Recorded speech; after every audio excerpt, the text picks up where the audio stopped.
Maybe this is just me, but there are some focal lengths that just seem to feel good. Like anytime I shoot around 28mm, 45, 85 or 100, it just feels great. Like framing what's in front of me just seems to come naturally. One focal length, however, that I've just never really connected with, and it's funny because it's a really popular one, is 35mm. My opinion on shooting 35mm has been that it's just not wide enough to be an interesting wide angle, but it's like too wide for anything else. And to me, 35mm just feels, well, awkward. I've always felt this way about shooting with the 35mm focal length, so naturally when I was choosing a lens to pair with my LUMIX S9, I chose the Sigma 45mm f2.8 lens. I have no regrets at all about buying this lens. Like, it's sharp, it's fast, it's compact, and it's insanely well built. There are, however, a lot of people who dislike this lens, calling it flat, which, sidebar, isn't really an issue for me. I quite like flat images, but they seem to prefer the slightly bigger, slightly brighter Sigma 35 f2, this one here.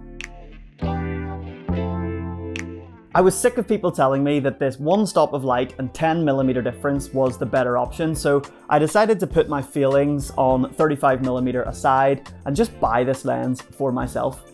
So a few weeks ago I took my LUMIX S9 loaded with a bunch of my LUMIX looks, which you can find on my website, and I attached the Sigma 35mm f2 lens and went on a trip across the north coast of Ireland. So check out some of my results.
So there you go.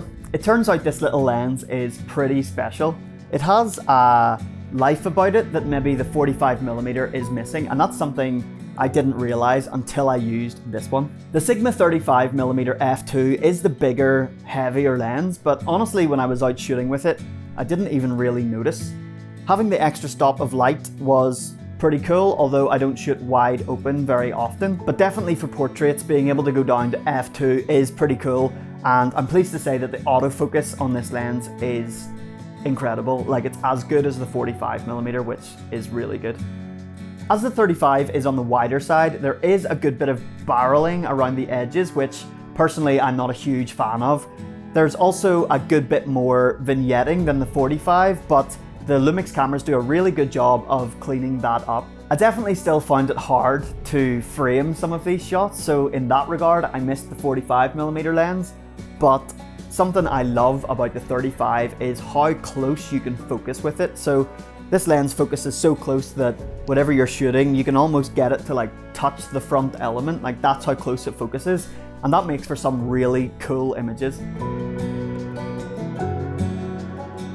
I only shot a little bit of video when I was away on the North Coast, but I think these little lenses from Sigma are as good for filming as they are for photography. Like, there's very little breathing and the focus ring moves so cleanly, it's like a knife going through butter. All in all, it was a joy to use, and I'll definitely be keeping it to shoot with in the future. Sigma make these lenses for L-mount cameras in loads and loads of different focal lengths. Like, there's like a 90 and a 60 and a 50 and a 45, 35, 24, like there's loads of them. I've only tried these two, the 45 and the 35, but I'm excited to try out some of the other ones in the future. If you have thoughts on these little L-mount lenses from Sigma, I'd love to hear from you, so drop a comment below, and if you enjoyed this video, why not think about hitting the subscribe button. I recently hit 10,000 subscribers, which is really cool, feels like a nice line to cross. So if you're one of those 10,000, thank you so much for being here and watching my videos, and yeah, I'll have lots more videos like this coming very, very soon. See ya!